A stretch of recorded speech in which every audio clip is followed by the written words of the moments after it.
بسم الله الرحمن الرحيم. الحمد لله رب العالمين، والصلاة والسلام على سيدنا محمد وعلى آله وأصحابه أجمعين. أما بعد، من المتعارف عليه أن اللغة مرآة أحوال الأمة وصورة تمدنها وسجل ما لها من علوم. ويظن البعض أن هذه اللغة هي ضعفت، ولكن الذي ضعف هم المتكلمين بها. فنحن عندما نتكلم بأمور لا وجود لها في اللغة، كلمات أجنبية، فإن هذه اللغة مع الوقت تضعف وتضيق وتكاد أن تندثر. لغتنا لا يمكن أن تموت، السبب هو ارتباطها بالقرآن الكريم. ولكن الذين يدرسون اللغة العربية لا يحسنون التدريس. معظم الطلاب عندنا في الجامعة عندما تأتي حصة القواعد النحو والصرف نرى الكل يشمئز. السبب أننا ندرس الطلاب بطريقة إلقائية دون تبسيط ودون حوار مع الطلاب. نحن نعاني من المعلم الذي كان يذهب في الماضي إلى التعليم، كان يذهب المتفوقون والبارعون لأن الراتب كان يكفي ليسد الحياة. اليوم يجب أن نعترف أن الذي يذهب إلى التعليم هو الذي سدت في وجهه سبل الحياة فلجأ إلى التعليم، وبالتالي راتب التعليم لا يكفي المدرس فيقوم بعدة أعمال ليعلم. اللغة لا تقوى إلا بالمطالعة، لا نطالع، لا نحث الطلاب على المطالعة، لا نأخذ الطلاب نحن أمور لا نبالي بها. معرض الكتاب، نحن لا نذهب بالطلاب إلى معرض الكتاب لأنه يأخذ من وقتنا. إذن المعلم غير موجود. بسمارك كان يقول كيف وحدت ألمانيا؟ يقول اسألوا معلم المرحلة الابتدائية. هذا المعلم هو عندما يعطي اللغة العربية، أنت لا تعطي لغة، أنت تعطي الحضارة، تعطي الحضارة العربية، تعطي العزة العربية، تعطي الانفتاح. هذا اليوم لم يعد موجودا. ولكن السؤال التالي، نحن لماذا ندرس العلوم والرياضيات باللغة الأجنبية؟ في دراسة وضعت في كلية التربية في الجامعة اللبنانية، وضعها جورج طعمي وهو أستاذ كيمياء، أن الطالب أجرى تجربة أن الطالب يدرس المادة باللغة العربية، بدل ما أن يعطيها 5 ساعات يعطيها 3 ساعات، يبقى 2 ساعات يتقوى في مختبر اللغات. فتقوى في اللغة الأجنبية وتقوى في اللغة العربية. نحن عندما ندرس الرياضيات والعلوم باللغة الأجنبية، الطالب بحاجة لأن يفهم أولا المعنى ثم يعود أن يحل، علما أنه في اللغة العربية أسهل. وبسوريا التجربة ناجحة في هذا المجال. كتب العلوم تعرب وتترجم وهم أصحاب أهل وباء. لكن نحن عندنا قناعة حتى في المدرسة التي تتقن اللغة الأجنبية والطالب يفوز فيها في اللغة الأجنبية هو مميز. علما أننا في إحدى رسائل الماجستير الدكتور أراد أن يسأل الطالب سؤال من باب الدعابة. في أول سورة مريم كاف ها يا عين صاد، فقرأها كأنها كلمة واحدة. فاستغرب فرسب، قال له أعد الدراسة. فنحن اللغة العربية هي القرآن الكريم، ليس باعتراف. وفي اللغة ليس بحاجة إلى مؤسسات، بحاجة إلى دول. مثال بسيط، أنت إذا أردت أن بحاجة إلى شرح كلمة، إلى أي معاجم تعودين إما إلى لسان العرب أو غيره الذي وضع من 1000 سنة. بينما اللغة الفرنسية كل سنة اللاروس يتغير ويتجدد، كل سنة يتغير ويتبدل. إذن هذه اللغة هي لغة قوية، ولكن لا يوجد من يهتم بها. الدول لا تهتم بها، وإن كان هناك مؤتمرات، فالذين يحضرون المؤتمرات لا يأتون بالشيء الجديد، يفتحون الكتب، أنا أعلم ذلك، ويأتون. ما عندنا خبرات من الواقع. كم عدد المدارس أو كم عدد المدرسين الذين خضعوا لدورات تدريبية للتأهيل للغة العربية، كيف نعلم اللغة للصغار. في فرنسا الرئيس الفرنسي السابق جان شيراك نعم. عندما تكلم كلمتين باللغة الإنجليزية ثارت فرنسا. نعم. ونحن كون الرئيس أو أي مسؤول يذهب ويتكلم باللغة الأجنبية نحن نظن أنه على مستوى علمي. انظري إلى السفراء الأجانب في بلادنا عندما يتكلمون بلغتهم. نعم. ونحن علما أنه هو يتقن اللغة العربية. فإذا الدولة هي التي تنهض. رغم ذلك هذه اللغة قوية جدا، ولكن نحن لا نسمح لها أن تساير العصر. لا قواميس عنا لا عنا مدرس أهلناه، وطريقة التدريس معظم مدارسنا تدرس بالطريقة الإلقائية. آخر دراسة عندي كأبحاث أنه لماذا الخط العربي عند الطفل هو سيء جدا. نعم. الصورة الشائعة اليوم أنه نحن لا نتقن اللغة العربية. السبب أنه الطفل عندما دخل إلى المدرسة في بلادنا أول ما يدخل إلى الصف من علم الكتاب. نعم. وهذا خطأ. أولا علينا أن نعلم النطق المحادثة ليعشق المادة، وهو يتشجع على كتابة الحرف، كيف نتسلسل بالحرف، كيف يمسك القلم. لا يوجد طالب عربي عنده وحدة معينة في مسك القلم. فهذه الأمور لم نجري عليها دورات ولم نجري عليها اختبارات. وفي العالم العربي لا يوجد دراسات ميدانية. إذا بدنا دراسة ميدانية نقول الغرب قام بكذا وكذا، علما أن الغرب الذي يناسبه لا يناسبنا. القدرات موجودة والإمكانيات موجودة، لازم نعترف، لكن لا يوجد المؤسسات التي ترعى. أنا عندما أريد أن أدرس اللغة وأقوم بالأبحاث ويأتي بعد هذه بحاجة إلى إمكانيات. نحن هأعطي مثال المركز الألماني للدراسات الشرعية. هذا المركز للدراسات الشرعية هو أنجح مؤسسة تنقل الكتب إلى ألمانيا، وأنجح ناس في التبشير هم الألمان. نعم.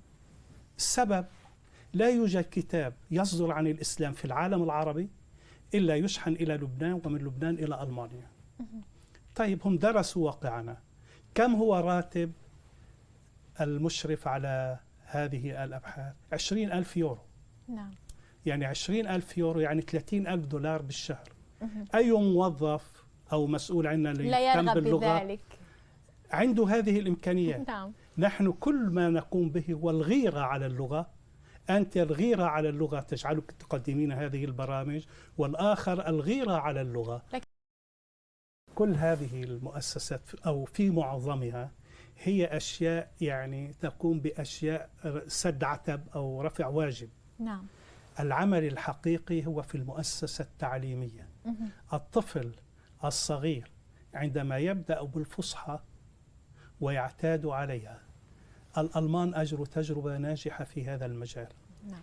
عرضوا ليؤكدوا على اللغة وعلى الأذن أن الطفل في مرحلة الروضة كان يستمع إلى موسيقى بيتهوفن. نعم. موسيقى راقية. بعد مدة هذا الطالب اعتاد على الموسيقى الهابطة، فشعروا معظم الطلاب قاموا بلفتة. السبب أنه هذه الأذن اعتادت على اللغة الفصحى، على الموسيقى الراقية، فأجى شيء غيرها. نحن الآن إذا أنت تكلمت في الفصحى في مجتمع أنت غريبة.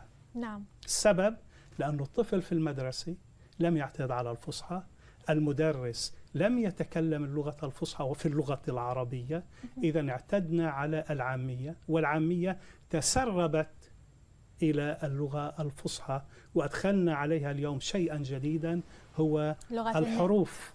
نعم. يعني أنا عندما أنظر إلى الحرف الرقم 3 يعني أصبح له مكاني. نعم. في اللغة، وهذا خطأ. من الدولة تلزم، مثل ما عندنا بألمانيا ممنوع يكون إعلان المحل تجاري بغير اللغة الألمانية. ونحن عندما تكون باللغة الفصحى ونلزم أنه هذا يجب أن تكون باللغة الفصحى، يعني الذي يكتب الإعلام عليه أن يذهب إلى مسؤول في اللغة ويقول له هذا صح في اللغة أم خطأ.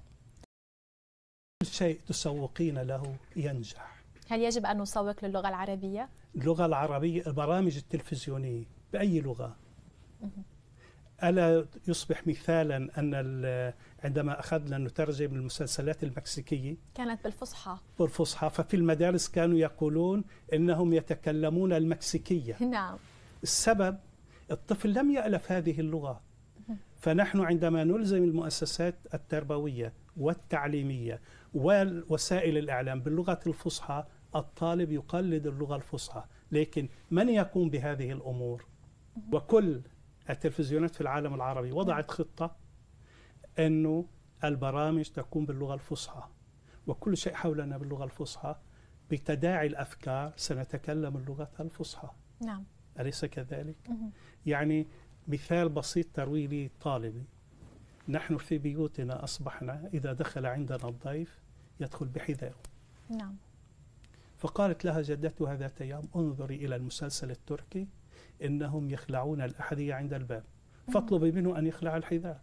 تداعي الأفكار، كلنا نتحدث اللغة الفصحى، نعمل مؤتمرات إنه هل هذه الطريقة الإلقائية في التعليم تصلح اليوم التي كانت من 1400 سنة تعليم؟ هل قواعد اللغة العربية عندما يدرسني ضربوني البراغيث أو أكلوني البراغيث، هل هذه اللغة تصلح لليوم؟ أم علينا أن نجد لغة مبسطة؟ هل الهدف من القواعد تدريس معرفة القواعد أو اتخاذ القواعد وسيلة للتمكن من اللغة؟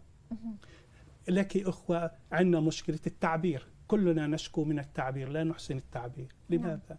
لأننا لم نعلم اللغة العربية من الواقع. التكرار يعلم. والأذن، أروي لك قصة جميلة. نعم تفضل. رجل حافظ لكتاب الله طلب مني أن أدرسه النحو، وقال لي أنا مكانتي لا تسمح لي أن أجلس في مكان عام، فأجلس عندك وندرس اللغة العربية القواعد. نعم. فقلت له ذات يوم جاء رجلا، قال لي لا، جاء رجل. قلت له كيف عرفت؟ قال لي وجاء من أقصى المدينة رجل يسعى. الأذن الموسيقية اعتادت على الصح. نحن عندما نقول العرب، ما هم العرب؟ اعتادوا على الأذن الموسيقية. نعم. والمشهور في ذلك أن الأصمعي كان في الصحراء، وهو في الصحراء كان أنيسه القرآن، فكان يقرأ السارق والسارقة فاقطعوا أيديهما جزاء بما كسبا نكالا من الله والله غفور رحيم. فمر بالقرب منه بدوي نعم. لا يحسن اللغة، فقال له يا أخ العرب أخطأت والله عزيز حكيم. قال له بارك الله فيك، هل أنت تتقن القرآن الكريم؟ قال له وما هو القرآن؟ قال له أتردني ولا تعرف ما هو القرآن؟ البدوي قال للأصمعي يا جاهل، عز فحكم ولو غفر لما قطع، فقلت غفور رحيم. طيب كيف غفر وقطع؟ نعم. فهذا الذوق اللغوي، نحن في مدارسنا لم نعد ندرس مادة النقد الأدبي. نعم.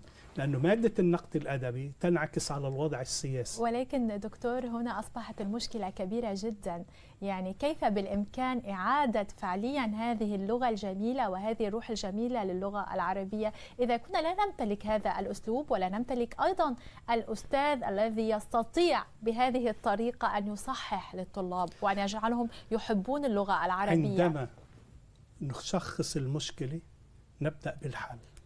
نحن إلى الآن لا يوجد تشخيص حقيقي للمشكلة. أين المشكلة؟ نعم. هي في المعلم الابتدائي وهو الأساس في التعليم أم في الروضة؟ لا، هو في الروضة. نعم. إذن لنأتي بمعلم روضة، هل نأتي بمعلم بمعاش فيه الكفاف من العيش أم نؤمن له المعاش الجيد؟ كل هذه الأمور تبدأ بالروضة. نعم. تبدأ بالابتدائي، تبدأ أنه نعود الطالب في المدرسة على الفصحى. نقول للطالب إذا تكلمت في الخارج في الفصحى لك علامة، تشجيعات، الأنشطة الشعرية، المباريات. إذن كلها تأتي ضمن خطة. نحن كلنا في العالم العربي عندما ندرس نقول هذه المشاكل وهذه التوصيات. إلى من نرفع التوصيات؟ إلى من؟